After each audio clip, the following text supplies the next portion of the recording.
पाकिस्तान और ऑस्ट्रेलिया के दरमियान सीरीज का आगाज हो चुका है और वो हुआ है पाकिस्तान की शिकस्त से पहले वनडे में। पाकिस्तान ये मैच जीत सकता था, पाकिस्तान के हाथ से निकल गया। ये एक बहस है। मैच के बाद एक पिंडोरा बॉक्स खुल जाता है, टीवी चैनल गर्म हो जाते हैं, तज्जियाकार बाहर आ जाते हैं। लेकिन माजरत के साथ जो साबिक क्रिकेटर्स तज्जिया कर रहे होते हैं, कहीं मुझे ऐसा लगता है कि जो उनके साथ हुआ वो अपना स्कोर सेटल करने की बात कर रहे होते हैं। बाज लोग बेपर्की उड़ाते हैं और बहुत कम लोग हैं जो क्रिकेट के ऊपर क्रिकेटर्स जो सही तज्जिया कर सकें या जिनकी बात दिल को लगती हो। वरना अक्सर में से ना कुछ जलने की बू आ रही होती है। वो अपना उनको टीम से अगर बाहर किया गया तो वो दिखा रहे होते हैं। अब एडिलेड के अंदर टीम पहुंच चुकी है। पाकिस्तान ने दूसरा वनडे जुम्मे को खेलना है और उसके लिए तैयारियां जारी हैं। अब सबसे बड़ा सवाल यह है कि विनिंग कॉम्बिनेशन कैसे बनाया जाए, क्या किया जाए।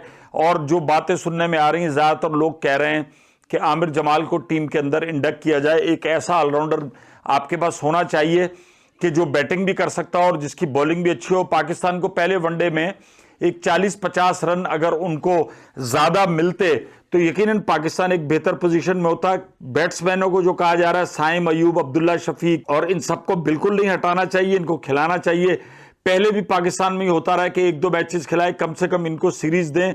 अलबत्ता जो पाकिस्तान ने 4 बॉलर खिलाए थे उनमें से अगर आप देखें तो बेहतरीन स्पेल कराए, लेकिन भाई जख्मी हैं। मैं फिर कहूंगा, मैंने वीडियो भी की, उस पर बहुत ज्यादा पजीराई इसको मिली कि जो 4 आपके पटखू आपने खिलाए, जिसके अंदर नसीम है, जिसके अंदर हारिस है, शाहीन है और हसनैन है, तो उसमें से अगर आप देखें तो हसनैन कोई जो फिट नजर नहीं आ रही। मैं क्या, बड़े बड़े तज्जियाकार सब कह रहे हैं कि इन चारों में से अगर किसी को आप कुर्बानी तो देनी पड़ेगी एक फास्ट बॉलर की, या आप 5 के साथ भी जा सकते हैं। बड़े अरसे तक जो है ये लीथल कॉम्बिनेशन वेस्ट इंडीज की टीम का रहा, जिनको लाल आंधी, काली आंधी, पता नहीं कौन कौन सी आंधी कहते थे भाई। वो फिक्स थे 5 फास्ट बॉलर, 5 बल्लेबाज, 1 विकेट कीपर, 11 बंदे होते थे और वो जहां जाते थे दूर तक, वहां पर कितने साल तक खेतों के अंदर फसल नहीं होती थी, रोंद कर जो है वो काली आंधी वापस आ जाया करती थी। और ये टिपिकल बहुत अरसे तक रहा। बहुत बाद में उनका जो एक बैट्समैन था वही कोई बॉलिंग भी ऑफ स्पिन वगैरह कर लिया करता था, लेकिन 5 फास्ट बॉलर के साथ वो जाते थे और ऐसी तैसी कर आ देते थे। हमने भी उनको देखा, मार्शल, जोएल गार्नर, क्राफ्ट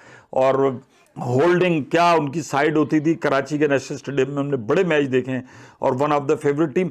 अब वो या तो वो आप कर नहीं सकते कि आप 5वां आमिर जमाल भी डालें, तो आप बल्लेबाज किसको निकालेंगे? एक नया लड़का जिसको आपने चांस दिया, अभी उसको खिलाना चाहिए। तो लग रहा है कि मोहम्मद हसनैन जो हैं उन्होंने कुछ, वो उनके एक्शन में कोई प्रॉब्लम है। जब से वो रिहैब करके वापस आए हैं, उनका कुछ, पहले तो उन्होंने तेज बॉलिंग की लेकिन उसके बाद फिर उनका रिदम भी कम हुआ, उनके कुछ एक्शन में भी तब्दील हुई है। तो ये बहुत सारी चीजें होती है। दुनिया में बहुत कम बॉलर हैं कि जिनका एक्शन तब्दील किया गया हो तब भी वो कारगर साबित हो। और वैसे इमरान खान का भी एक्शन तब्दील किया गया लेकिन वो बड़े मौसर रहे। सरफराज नवाज का भी एक्शन चेंज किया गया, वो बड़े मौसर रहे। और पाकिस्तान की साबिक फास्ट बॉलर थे खान मोहम्मद, जो के फास्ट बॉलर के साथ काम करने में अपना एक मुकाम रखते थे और उन्होंने जो ट्रेनिंग कैंप लगाए, जो उन्होंने फास्ट बॉलर की तरबियत की, वो सबके सामने। तो अब एडलीट के अंदर रिजवान 11 जो है वो प्रैक्टिस कर रही है। एक और बात भाई, पिछली वीडियो में मैंने वो बाबर आजम, भाई कप्तान, मुझे भी पता है भाई कि बाबर आजम कप्तान नहीं है, कप्तानी का ताज छिन चुका है, अब रिजवान कप्तान है। वो मैंने अजराए मोहब्बत में कहा था, इसलिए कि कराची में जाने से पहले जो प्रेस कॉन्फ्रेंस हुई आखिरी, उसने मोहम्मद रिजवान ने भी बाबर को कप्तान कहा था। तो जब हमारे मौजूदा कप्तान उसको इज्जत से कप्तान कह रहे हैं तो हमने भी कह दिया।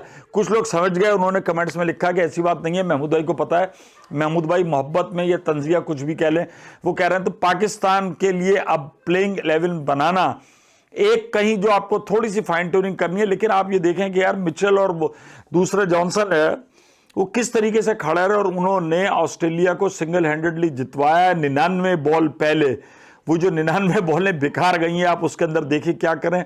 बैट्समैनों ने जो शॉट्स खेले वो कोई बहुत अच्छे नहीं खेले। नसीम शाह ने भुस भर दिए ऐसी की तैसी। जब नसीम, बात वही आती है कि जब पूरी टीम आपकी कोलैप्स कर रही होती है ना, वहां कहीं एक ऐसी आपको परफॉर्मेंस नजर आती है जो सबके कान खड़े कर देती है। भाई नसीम शाह जब खेल रहा है तो आप क्यों नहीं खेल रहे? वो जब 40 रन कर रहा है तो फिर आपके ऊपर वालों को आप 20-20, 30-30 रन का इजाफा करते तो 50-60 रन हो जाते, तो आपके बॉलर्स के पास कुछ एज होता, कहीं ना कहीं वो कर सकते थे। और दूसरी बात ये है कि भाई बहुत सारे लोग कमेंट में लिखते हैं, यार महमूद भाई आप तो है नहीं, उन्होंने 203 रन किए इतने। भाई आप, बात ये नहीं, आपका बेंचमार्क ये थोड़ी है कि उन्होंने 203 किए तो बहुत अच्छे, आपने भी 203 कर लिए। आप 50 ओवर जब आप खेलने जा रहे हैं तो आपको तो उसके हिसाब से करना चाहिए। पिच को, तमाम खेल को आपको अपनी फेवर के अंदर लेकर आना है।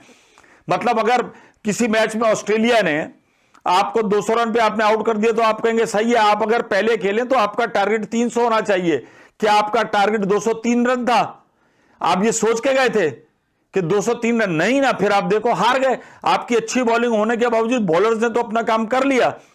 ऑस्ट्रेलिया सेट हो गया था, पहली विकेट आप देखें कहां जाके गिरी है। उसके बाद से फिर पाकिस्तानी बॉलरों ने, और बड़ी अच्छी हाइट पर आ रही थी, गो के स्पीड थोड़ी सी कम हुई, बहुत तेज नहीं कराई, लेकिन फिटनेस का प्रॉब्लम नजर आ रहा है। जैसे जैसे सीरीज आगे बढ़ेगी, हारिस रऊफ और नसीम शाह लोड लेंगे तो ये कहीं जड़ ना हो जाए।